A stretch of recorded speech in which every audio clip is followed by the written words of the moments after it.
How are you all? Good, fine. चलिए, कल हम लोगों ने फ्यूनेरिया स्टार्ट किया। फ्यूनेरिया हमारा ऑलमोस्ट कंप्लीटेड है। फ्यूनेरिया में हम लोगों ने आपका जो डायग्राम था, स्पोरोफाइट का डायग्राम, वो हम लोगों ने देख लिया था। आई एम श्योर सबको समझ में आ गया होगा फ्यूनेरिया के डायग्राम में जो भी हम लोगों ने बात करी थी। Whether the all the 5 rings which are formed by the amphithecium, जो एम्फिथीशियम से बन रही थी। एक बार रिवाइज करें तो 5th रिंग जो थी, 5 रिंग थी। 5th रिंग सबसे बाहर वाली लेयर एपिडर्मिस, उल्टा चल रहे हैं 5th 4th क्योंकि सबसे बाहर क्या है, 5th रिंग है जो क्या बना रही है, epidermis. 4th ring hypodermis, 3rd ring chlorenchymatous layer, 2nd ring आपकी trabeculae and the 1st ring आपकी आउटर स्पोर से। ये 5 रिंग्स बनी थी आपकी, ठीक है। फिर इसके बाद एंडोथीशियम क्या बनाता है, एंडोथीशियम बनाता है इनर स्पोर सैक और स्पोर्स, एंडोथीशियम से ये बनता है। अच्छा, अगर मैं कैप्सूल की बात करूं, अगर हम टोटल देखते हैं कि हम स्पोरोफाइट की बात करते हैं तो स्पोरोफाइट में क्या होते हैं, कैप्सूल, सीटा और फुट, ये होते हैं। यही तीनों पार्ट फ्यूनेरिया में भी हैं। कल थोड़ा सा जल्दी में इसकी बात हो गई थी तो हम थोड़ा सा इसको ऊपर करते हैं कि स्पोरोफाइट जो होता है इट हैज 3 कंपोनेंट्स। या स्पोरोफाइट 3 चीजों से मिलकर बना होता है और वो 3 चीज क्या होते हैं, कैप्सूल, सीटा और फुट सीटा कैप्सूल, ये 3 होते हैं। अगर मैं स्पोरोफाइट ऑफ फ्यूनेरिया बात कर रही हूँ, फ्यूनेरिया की अगर स्पोरोफाइट की हम लोग यहाँ बात कर रहे हैं तो ये जो इसका कैप्सूल है ये और 3 पार्ट से मिलकर बना होता है। और वो 3 पार्ट्स कौन कौन से होते हैं, ओपर्क्यूलम, थीका और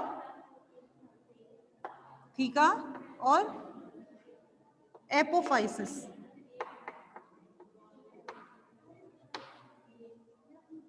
ठीक है, एपोफाइसिस, ये बात हम लोगों ने करी थी। ओपर्क्यूलम की कल मैंने आपको बात बताई थी, तो एक काम करते हैं धीरे धीरे इन तीनों की बात करते हैं। इन तीनों के बारे में थोड़ा थोड़ा बात पढ़ लेते हैं, ठीक है। सबसे पहले जो बात करेंगे हम वो बात करेंगे आपके ओपर्क्यूलम की।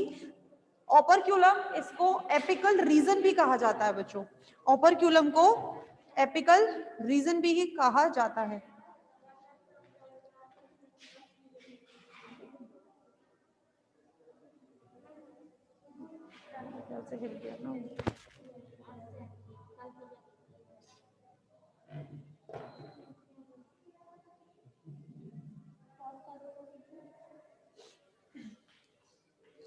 जो एपिकल रीजन ओपर्क्यूलम है इसको एपिकल रीजन भी कहा जाता है, ठीक है। ओपर्क्यूलम को एपिकल रीजन भी कहा जाता है। ये जो ओपर्क्यूलम वाला पार्ट है, अगर इसका जो एपिकल रीजन है इसको अगर मैं देखूं तो इसको हम 3 पार्ट्स में डिवाइड कर सकते हैं। कौन कौन से 3 पार्ट्स में, एन्युलस, ठीक है, एन्युलस, ओपर्क्यूलम, ये सारे पार्ट किस में आते हैं, इसी में आएंगे।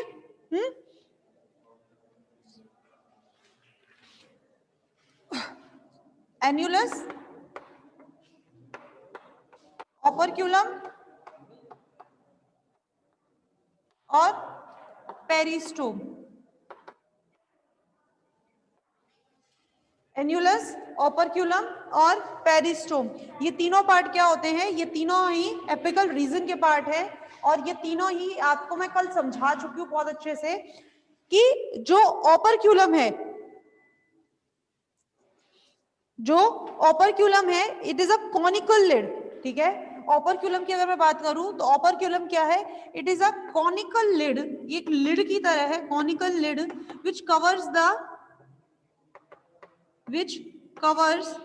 The mouth of sporophyte.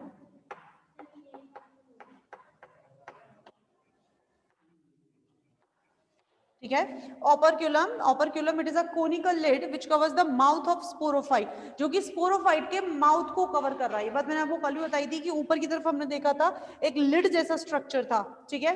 तो ये होता है आपका ओपर्क्यूलम। ओपर्क्यूलम के साथ में ही कुछ सेल्स लगे होते हैं, कुछ लार्ज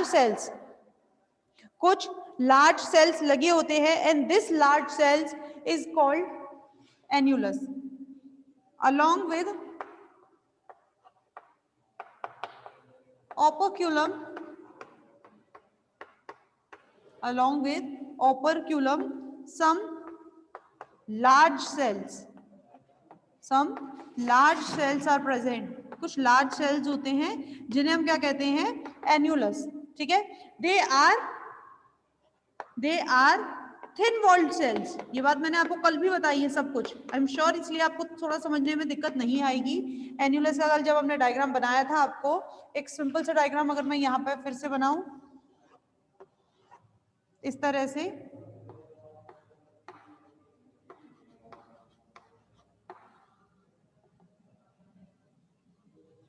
ये ऐसे बनाया था. ये जो ऊपर का पार्ट है इसे क्या कह रहे हैं हम, ओपरक्यूलम, और ये जो सेल्स हैं इन्हें क्या कहते हैं हम, एन्यूलस. ठीक है, तो एन्यूलस की जो सेल्स होती है, बात मैंने आपको कल बताई थी कि these are large cells but they are thin walled cells. ये थिन वॉल्ड सेल्स होती हैं और किस में हेल्प करती हैं, ये डेहिसेंस में हेल्प करती हैं. ठीक है, दे हेल्प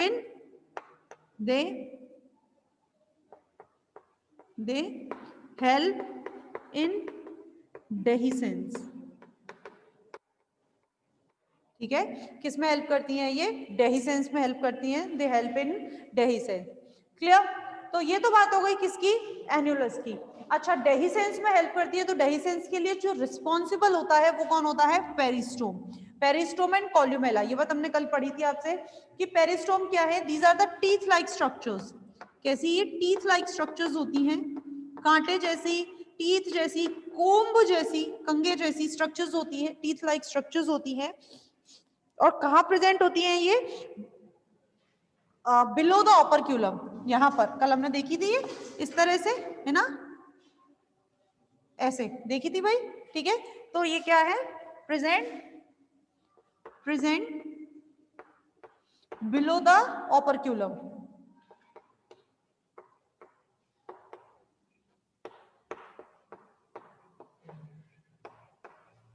ठीक है, present below the operculum, operculum के नीचे होती हैं.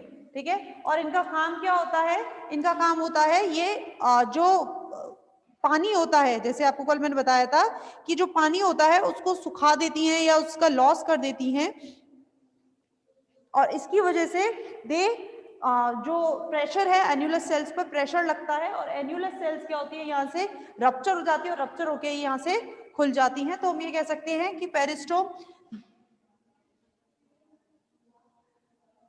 दे हैव थिकनिंग बैंड्स, इनके पास बैंड्स होते हैं, they have thickening bands,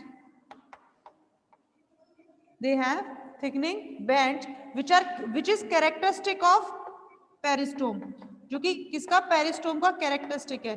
so which is characteristic of peristome, and they help in dehiscence. और ये किस में हेल्प करते हैं, एंड दे हेल्प इन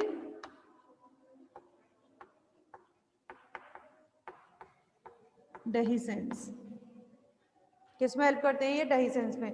दिख रहा है कि नहीं दिख रहा बच्चों, एक बात तो ये बताइए आप लोग. दिख रहा होगा.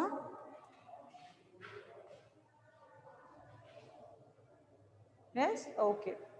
तो फ्यूनेरिया के स्पोरोफाइट की हम लोग बात कर रहे हैं. फ्यूनेरिया के स्पोरोफाइट 3 चीजों से मिलकर बना हुआ है, और वो 3 चीज कौन होती है, कैप्सूल, सीटा और फुट. जो कैप्सूल वाला पार्ट है ये अगेन 3 पार्ट से मिलकर बना हुआ है, ऑपरक्यूलम, थीका और एपोफाइसिस. अच्छा, एक चीज और, आप लोग ये नहीं कहिएगा कि मैडम ऑपरक्यूलम तो खुद एक पार्ट है, ठीक है, तो उसके आप कैसे, मैं बता रही हूँ, तो इसको ऑपरक्यूलम ही कहते हैं. कहीं कहीं पे आपको हो सकता है ऑपरक्यूलम का एपिकल रीजन भी देखने को मिल जाए, so don't get confused. Operculum को एपिकल रीजन भी कहा जाता है. अगेन अगर मैं एपिकल रीजन में यहाँ पर लेके चलती हूँ कि एपिकल रीजन है, तो ये अगेन 3 पार्ट से मिलकर बना होता है, जो हम कह रहे हैं एन्यूलस, ऑपरक्यूलम और पेरिस्टोम. क्लियर? अच्छा, ये ऐसे ही है भाई, जैसे कि आपके घर है, आपका घर आपके फादर के नेम से या आपके मम्मा दादू के नेम से जाना जाता है, लेकिन उनको एज अ मेंबर तो गिना ही जाता है ना वहां पर. ऐसा थोड़ी ना कि भाई इसका नाम तो हमने ले दिया कि इसका घर है, तो इसको एज अ मेंबर कैसे गिन सकते हैं. तो वही सेम बात है कि हमने ऑपरक्यूलम नाम दे दिया, तो इसका मतलब ये नहीं है कि हम ऑपरक्यूलम को यहाँ गिनेंगे नहीं. ऑपरक्यूलम भी ये एक पार्ट है. ठीक है, तो इसके 3 पार्ट होते हैं, एन्यूलस, ऑपरक्यूलम और पेरिस्टोम. क्या क्या चीज है? सबसे पहले एन्यूल ओपर्क्युलम की बात करें तो ये जो आप देख रहे हैं, it is a lid like structure which covers the mouth of the sporophyte. Sporophyte का जो माउथ है उसको कवर कर देता है ये। क्लियर? इसके बाद एन्युलस। एन्युलस क्या है? ये जो आप देख रहे हैं, these are the large cells and they are thin walled cell. ठीक है, ओपर्क्युलम के साथ साथ ही लगी होती हैं। They are large cells but they are thin walled cells, और जब इन पर प्रेशर पड़ता है so they help in the dehiscence of capsule, जिसके बारे में मैंने आपसे कल बात करी थी कि जब प्रेशर पड़ता है, क्योंकि ये थिन वॉल्ड है, बहुत पतली है, तो बहुत आसानी से रप्चर हो जाती है और ये क्या कर देती हैं? स्पोरोफाइट को खोल देती हैं। ठीक है, तीसरा जो है वो क्या है आपका? पेरिस्टोम। तो पेरिस्टोम क्या है? Peristome is teeth like structure, जो ओपर्क्युलम के नीचे प्रेजेंट है। ये आप देख रहे हैं, these are the teeth like structure, और इनका एक कैरेक्टरिस्टिक फीचर होता है, और वो कैरेक्टरिस्टिक फीचर क्या है इनका? कि they contain the thickening of bands. Thickening of bands. अच्छा, ये थिकनिंग ऑफ बैंड्स, बैंड्स की थिकनिंग का क्या बात है?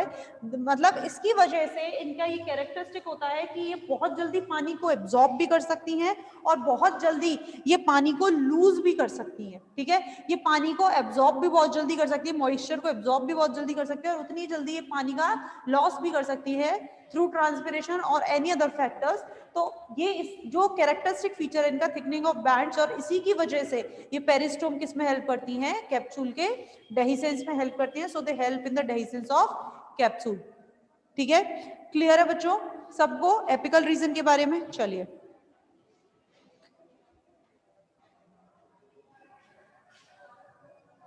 ये मिटा रही हूं मैं क्योंकि ये सब आपके पास मौजूद है बुक में, आपके नोट्स में।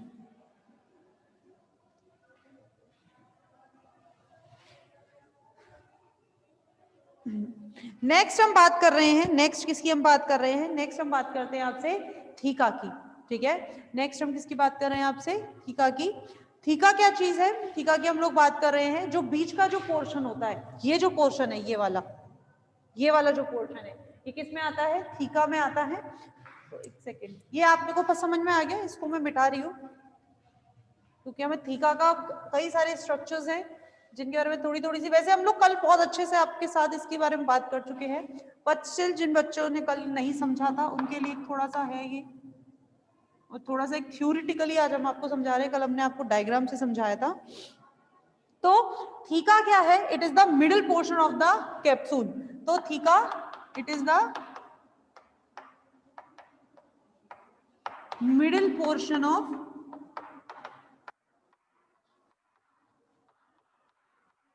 कैप्सूल। ये कैप्सूल का क्या है? मिडिल पोर्शन है। तो it is the middle portion of capsule, जो किसके बीच में प्रेजेंट होता है? विच इज प्रेजेंट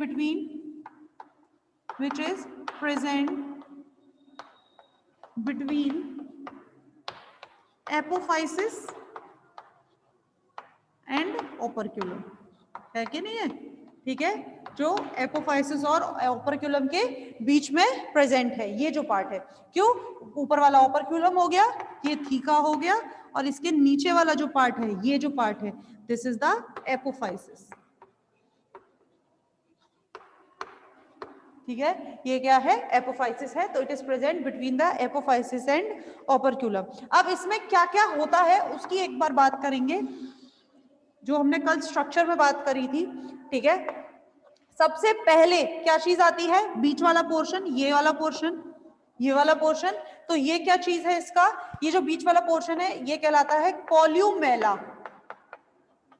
ठीक है, ये जो बीच वाला पोर्शन है, ये बीच वाला पोर्शन क्या कहलाता है बच्चों? कॉल्यूमेला। तो it is the central portion of theca. It is the central portion of theca. Theca का ये सबसे सेंट्रल पोर्शन है।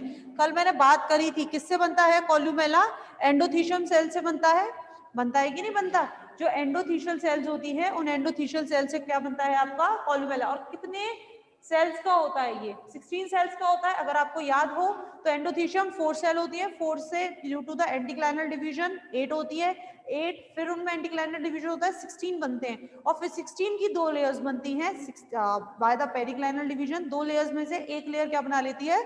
कॉल्यूमेला बना लेती है। कल ही हमने बात करी है आपसे। ठीक है, तो it is the central portion.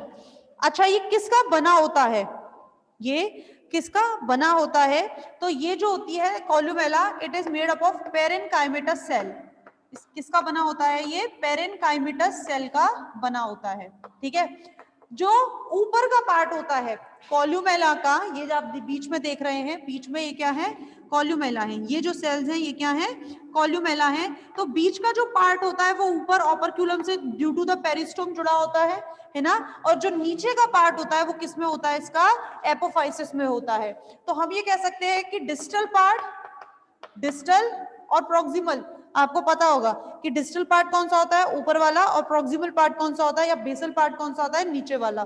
ठीक है, या मैं अपर कह देती हूँ, छोड़ो डिस्टल और pistol, upper part. Upper part connect with operculum, upper part connect with operculum, and lower part, और नीचे का जो पार्ट होता है, and lower part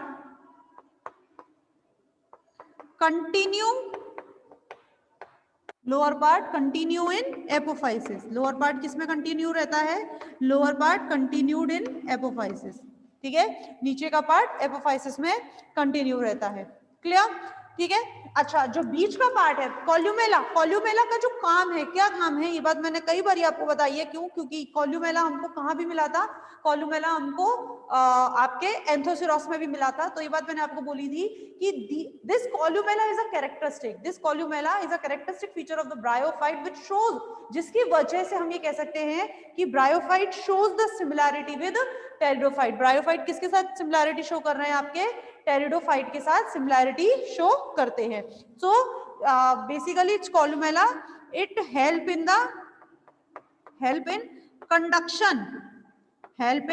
conduction of water, H2O and nutrients, help in the conduction of water, H2O and nutrients और H2O को conduct करने में ये हेल्प करता है। क्या? कॉल्यूमेला। क्लियर? अच्छा, अब कॉल्यूमेला से बाहर चलो। तो कॉल्यूमेला से बाहर क्या थी? अपने स्पोर सैक थे या नहीं थे? तो कॉल्यूमेला से बाहर क्या है? अपने स्पोर सैक। स्पोर सैक दो स्पोर सैक थे। कौन कौन से दो स्पोर सैक थे? एक तो था हमारा इनर स्पोर सैक, जो किससे बनता है? एंडोथीशियम से बनता है, और एक है हमारा आउटर स्पोर सैक, जो हमारा एम्फीथीशियम से बनता है। ठीक है, दो स्पोर सैक हैं, इनर स्पोर सैक और outer spore sac. Inner spore sac में क्या होते हैं? इनर स्पोर सैक में आपके जो स्पोर्स हैं, spores are present in inner spore sac, spores are present कहाँ पे होते हैं? इनर स्पोर सैक में होते हैं। जबकि जो आउटर स्पोर सैक है आपका, 1 सेकेंड रुकिएगा बच्चों,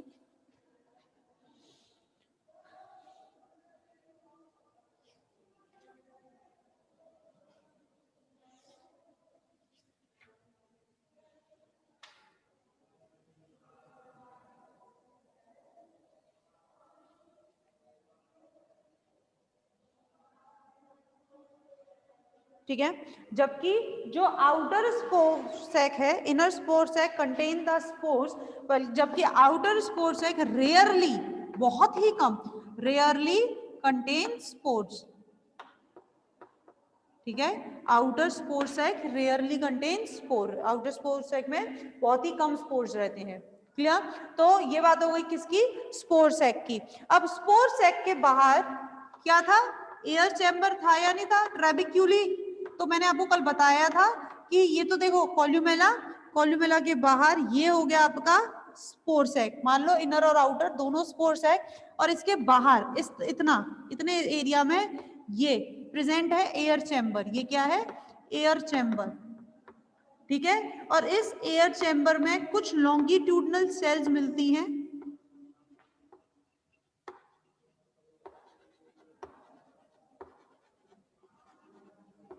इस एयर चैम्बर में कुछ लॉन्गिट्यूडनल सेल्स मिलती हैं, और उन लॉन्गिट्यूडनल सेल्स को, उन एलोंगेटेड सेल्स को क्या बोला जाता है? ट्रैबिक्यूली। ठीक है, किसके क्या बोला जाता है इसको? ट्रैबिक्यूली। ये जो सेल्स आप देख रहे हैं elongated cell, these cells are called trabeculae. जो कौन बनाता है? आपकी सेकंड रिंग बनाती है। जो एम्फिथीशियम 5 रिंग बना रही है, उस एम्फिथीशियम की जो सेकंड रिंग है वो कौन है, वो कौन क्या बनाता है, trabeculae. So air chamber in between the air chamber, in between the air chamber, elongated green cell, elongated green cell present in between the air chamber, elongated green cell present. और ये जो elongated green cell है, elongated green cell, these cells are called elongated green cell present, these cells are called, इन cells को क्या बोला जाता है, these cells are called trabeculae, ठीक है। in between the air chamber elongated green cells are present and these cells are called, ये cells क्या कहलाई जाती हैं, trabeculae। बेसिकली जो trabeculae है, ये जो trabeculae है, it connect, ये बात मैंने आपको कल भी बोली थी कि trabeculae connect outer spore sac, trabeculae connect outer spore sac with the wall और क्लोरेनकाइमेटस लेयर, या फिर हम इसको वॉल ही कह लेते हैं कि वॉल है। Chlorenchymatous layer, hypodermis and epidermis, chlorenchymatous layer, hypodermis and epidermis, they all are together form the wall। कौन कौन सी, हाइपोडर्मिस, क्लोरेनकाइमेटस लेयर और एपिडर्मिस, ये तीनों मिलाकर क्या बना रही हैं, कैप्सूल की वॉल बना रही हैं, ठीक है। ये तीनों मिलाकर क्या बनाती हैं, ये तीनों कैप्सूल की वॉल को बनाती हैं। क्लियर बच्चों?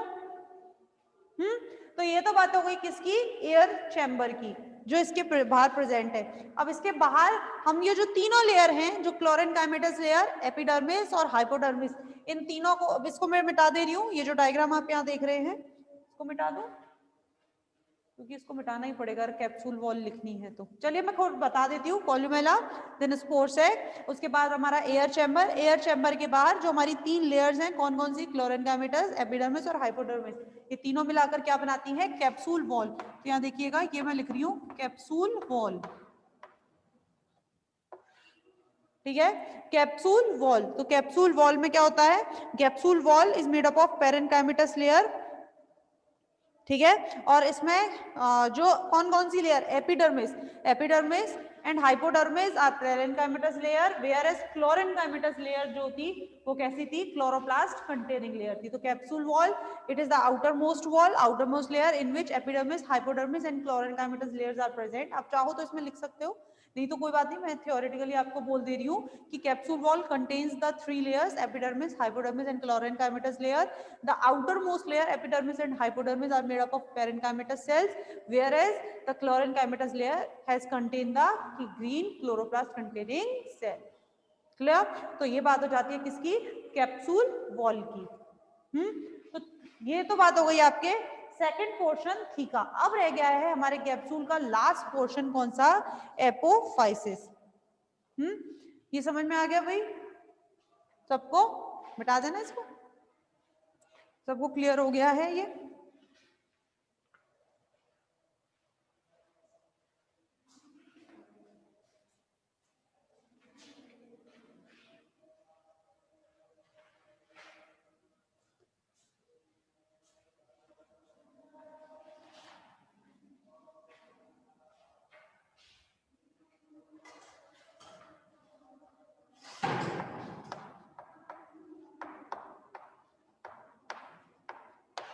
इनरमोस्ट सबसे नीचे का पोर्शन जो है वो क्या है आपका, एपोफाइसिस। एपोफाइसिस क्या है, it is the basal, it is the basal sterile part of capsule. कि कैप्सूल का बेसल क्या होता है, बेसल नीचे का स्टेराइल पार्ट है, तो it is the basal sterile part of capsule, जो क्या करता है, विच कनेक्ट, जिसका मेन काम क्या है, विच कनेक्ट कैप्सूल विद सीटा, ठीक है। इसका मेन काम क्या है, विच कनेक्ट कैप्सूल विद सीटा, जो कैप्सूल को किसके साथ कनेक्ट करते हैं, सीटा के साथ कनेक्ट करते हैं, ठीक है। अच्छा, इसके अलावा एपोफाइसिस को एक बड़ा इंपॉर्टेंट चीज है, इसको क्या बोला जाता है, it is also known as, इसको और क्या बोला जाता है, it is also known as neck of the capsule, capsule का नेक भी इसको बोला जाता है। So it is also known as the neck of capsule, capsule का इसको नेक बोला जाता है। क्लियर। जो आउटर मोस्ट लेयर है, कल भी हमने बात करी थी कि the epidermis of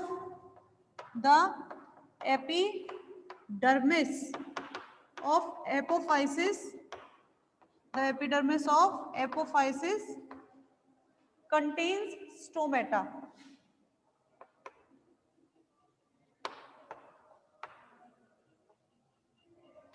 The epidermis of apophysis contains stomata, कल हमने बात करी थी इसके बारे में कि जो एपोफाइसिस की जो एपिडर्मिस होती है उसके पास क्या होता है, स्टोमेटा होता है, which help in the gaseous exchange, जो किस में हेल्प करती है, गैसियस एक्सचेंज में।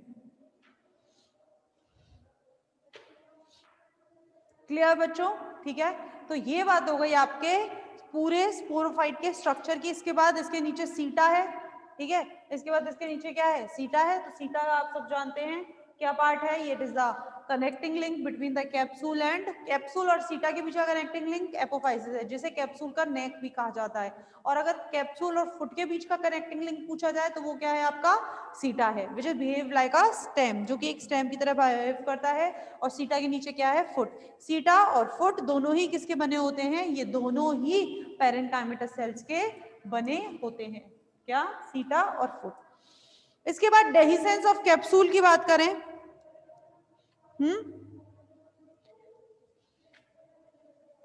डेहिसेंस ऑफ कैप्सूल की बात करें तो डेहिसेंस ऑफ कैप्सूल आपको हम कल भी बता चुके थे कि क्या होता है, जैसे जैसे जो स्पोरोफाइट है, स्पोरोफाइट जैसे जैसे मैच्योर होता है तो उसका जो कैप्सूल है वो क्या होता है, वाटर लॉस होता है, या फिर वाटर का कनेक्शन उसका गैमेटोफाइट से टूट जाता है, या किसी तरह से उसको वाटर का कमी होने लगती है, किसको, स्पोरोफाइट को। तो स्पोरोफाइट को जब पानी की कमी होने लगती है तो वो क्या होगा, धीरे धीरे सूखने लगेगा भाई, चाहे उसका वाटर लॉस हो जाए या उसको पानी मिलना बंद हो जाए, तो धीरे धीरे पानी क्या होगा, सूखने लगेगा और स्पोरोफाइट सूखने लगता है। तो जैसे ही स्पोरोफाइट सूखने लगता है तो वो क्या लगता है, प्रेशर लगता है भाई, ऑब्वियस बात है, जब सेल्स क्या होंगी, कॉन्ट्रैक्ट होंगी, तो उन पर प्रेशर लगेगा। तो प्रेशर लगने की वजह से जो एनुलस की सेल्स हैं जो कि थिन वॉल्ड हैं, उन पर प्रेशर लगने से वो बहुत आराम से, बहुत जल्दी वो क्या हो जाती है, रप्चर हो जाती है। और उनके रप्चर होते ही जो स्पोरोफाइट है ओपर्क्युलम वाली तरफ से इस तरह से एक लिड की तरह ये खुल जाता है, और इसके खुलते ही जितना स्पोर्स अंदर है वो सारे के सारे कहाँ जाते हैं, बाहर आ जाते हैं। Clear, okay. चलिए, अब स्पोर बाहर आ गए तो स्पोर के बाहर आते ही, स्पोर के बाहर आते ही क्या बनेगा भैया, गैमेटोफाइट बनेगा कि नहीं बनेगा। Spore is the mother cell of the gametophytic generation. तो स्पोर के बाहर आते ही क्या बनेगा, गैमेटोफाइट,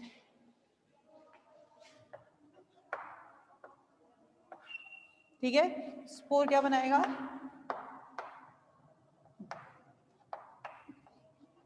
गैमेटोफाइट। गैमेटोफाइट कैसा, young gametophyte,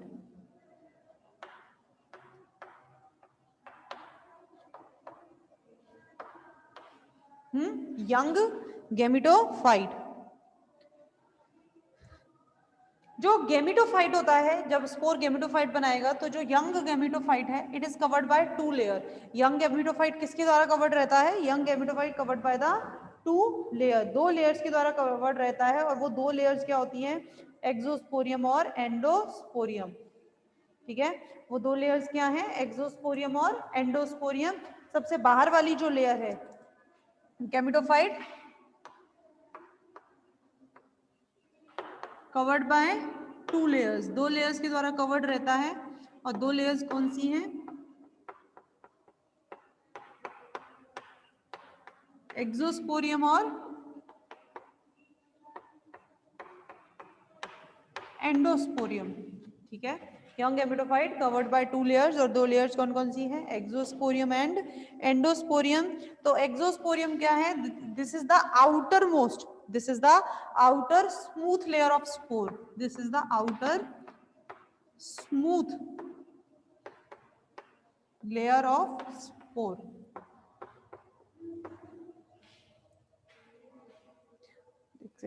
And this is the inner layer.